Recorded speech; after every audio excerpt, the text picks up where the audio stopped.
Danse. Dernier-né de chez Mécano, il réagit à la voix et à le rythme jusque dans les écrous.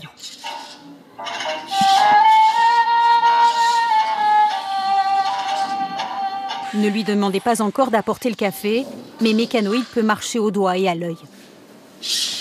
Joël qui a 22 ans et qui entre donc dans le livre des records pour ses 11 tunnels de chair. Alors ce qu'on appelle des tunnels de chair en fait, donc c'est les trous que vous voyez ici. Et le point de départ de ces tunnels, c'est des piercings stretching, c'est-à-dire des piercings qui visent à élargir la peau, enfin faire des trous de plus en plus larges sur la peau. Et vous voyez qu'en plus de ça, il ne s'est pas arrêté à ces tunnels de chair, il a aussi décidé de se faire couper la langue en deux dans le sens de la longueur. Et peut faire donc tout un tas de choses tout à fait fascinantes, Benoît. Des tunnels de chair. J'aime bien quand vous dites des choses tout à fait fascinantes. Je laisse libre cours à votre imagination. Je me sens de quoi on parle. Et vous réalisez que quelqu'un a posté une vidéo de vous et l'a appelée la femme la plus moche du monde. Réfléchissez 2 secondes. Comment vous sentiriez-vous? Comment pensez-vous que quelqu'un se sentirait s'il trouvait ça? Lizzie est dévastée car en faisant défiler cette vidéo, elle tombe sur des centaines et des centaines de commentaires pleins de haine. Mets un sac sur la tête quand tu sors. Rends-nous service, suicide-toi. Tout ce qui sortira de ma bouche, on va être très clair tout de suite, comme ça on va mettre les choses au clair tout de suite. Tout ce qui sortira de ma bouche sera purement artistique et jamais humain.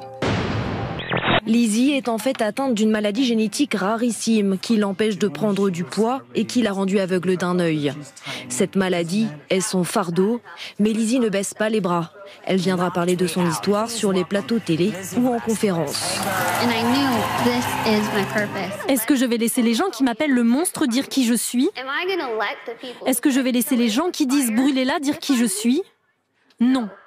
Alors, enfin, on répare enfin une injustice. Ils voient ce qu'on souffre, combien on souffre quand on va se faire enlever les poils. Pourquoi une fille se fait enlever les poils et un homme, on trouve ça très bien qu'il ait des poils. Enfin, ils souffrent comme nous. C'est ça l'égalité.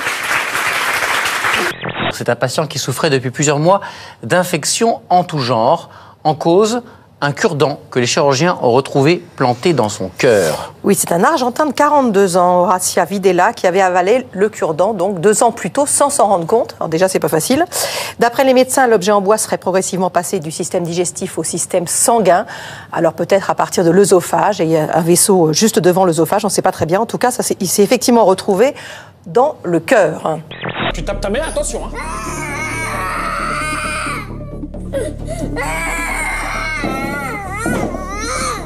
Arrête.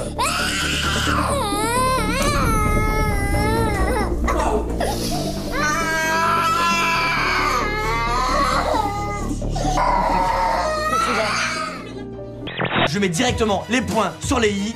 Je te dis directement, tu m'as dit des choses très méchantes, très puériles. Je suis pas vulgaire, mais là, c'en est trop. En Australie, une marque de fast-food a lancé un défi à Betty, devenir la première poule à tweeter.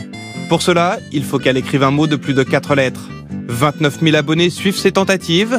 Pour le moment, ça ne vole pas bien haut. Rien d'électronique, juste une roue et une manivelle. Un jeu vieux de 50 ans. Créé aux États-Unis par l'inventeur du Dr Maboul, l'année dernière, il a cartonné outre-Atlantique et fait le bonheur des shows télé. Il est vraiment fait pour se marrer et je pense que ce jeu-là va vraiment faire un buzz énorme sur ce Noël. Mousse à raser ou crème chantilly, à vue de nez, Noël 2015 devrait être un Noël blanc. Mais je peux vous dire que j'en ai fait des tonnes et qu'il y en a d'autres. J'en ai beaucoup d'autres d'études comme ça. Je veux dire, j'ai fait un dossier pour les compotes et je suis sûre que celui-là, ça vous dérangera pas. Et c'était pareil, hein, c'était pour dire qu'il fallait manger plus de compotes. Mais ça vous dérange pas parce que c'est du fruit, quoi. Et vous étiez soutenu ou financé par qui? Par le syndicat de ceux qui font de materne et tout ça, enfin les mêmes, quoi. Voilà, c'est dit. Le CREDOC, organisme sous tutelle publique, réalise des études qui servent entre autres à faire vendre des produits. Foutage. Foutage de gueule. Ah ben voilà, eh ben c'est bon. C'est dans le dictionnaire. Oui, mais ça ne doit pas être là forcément depuis si longtemps que ça.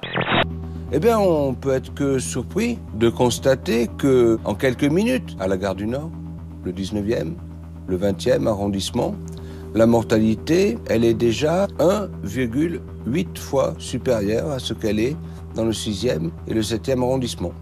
Et si on prolonge en direction de Saint-Denis et au-delà, vers Bobigny, le risque, alors qu'on est français, comme celui du 6e ou 7e arrondissement, est 2 fois supérieur de mourir de manière prématurée. En Grèce, un joueur de foot blessé est mis sans ménagement sur un brancard, puis transporté par des brancardiers qui le laissent tomber, puis le reprennent avec difficulté et s'écroulent sur lui avant de le porter hors du terrain et punition finale de le balancer sans ménagement sur la pelouse. Les pires brancardiers du monde pour certains, mais la vérité est peut-être celle-ci. Tout le monde soupçonnait que le joueur simulait une blessure pour gagner du temps. On l'a donc mis de force sur un brancard, puis les brancardiers en ont rajouté. Et si on regarde bien, ils sont hilars. Ah, c'est quoi, mon chéri? Prends-moi en stage, Baba, stage. Prends-moi en stage, Baba. Alors, bah, très bien, stage, c'est pas payé, on va le prendre. Très bien, c'est déjà comme ça que je veux. Bravo. Voilà. C'est fait, t'es pris. T'es pris. T'es pris. T'es pris, tu seras pris. On prend les coordonnées du monsieur, c'est fait. Bien sûr. Non, mais c'est fait. Non, mais c'est vrai. C'est gratos, bon. c'est fait. C'est bon, c'est gratuit, les stages. Voilà. Si on peut plus payer des gens gratuitement, où va-t-on? Vers la société. Allez.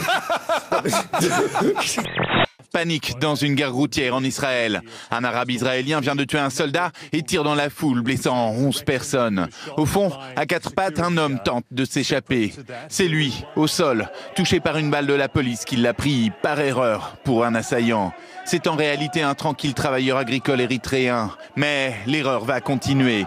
L'homme, blessé, innocent, est encerclé par la foule. La police ne fait pas grand-chose pour le protéger. Il sera lynché et mourra ensuite. En Israël, la violence est vraiment devenue aveugle.